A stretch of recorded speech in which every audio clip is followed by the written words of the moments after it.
The gods of Asgard had traveled to visit the place of Aegir, a sea deity much worshipped by sailors. The banquets in his place were legendary, as a formidable mead was served. But Aegir was in no mood to organize a great feast for the gods. He made up an excuse.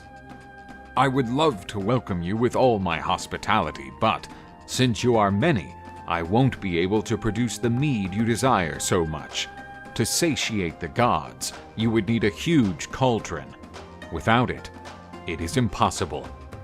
Tyr, the god of war, whose father was a huge giant named Hymir, knew that his progenitor had a huge cauldron that would satisfy Aegir's needs. Tyr and Thor decided to go in search of the giant. When they arrived at the giant's home, the gods of Asgard were greeted by Tyr's mother. The god asked his mother to lend him the huge cauldron, but she replied that Tyr should please Hymir, as it would be the easiest way to get what he wanted. The giant Hymir invited the gods to a meal.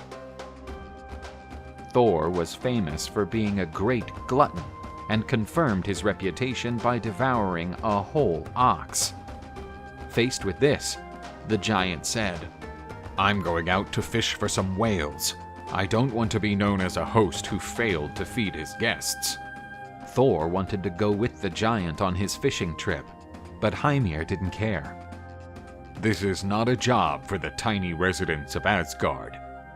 The god of thunder felt challenged and claimed that he was a better fisherman than anyone else. The giant pushed a boat into the water and they set out to fish. The gods headed out to the open sea in search of larger prey. Hymir quickly caught something, and considering the strength required, the giant thought it would be something exceptionally large. A large whale jumped out of the water with the hook in its mouth, and the giant challenged Thor to catch something bigger. But Thor replied that he could fish for something even bigger, and paddled off into deeper water. You are crazy, Asgardian. This is the territory of Jormungand, the Serpent of the world. Despite Hymir's warning, Thor was not afraid and used a bull's head as bait to start his fishing trip. The god felt he had caught something big, and the boat began to be pulled by the creature. The gigantic serpent emerged, as Thor had succeeded in capturing Jormungand. Desperate, Hymir shouted for Thor to cut the fishing line.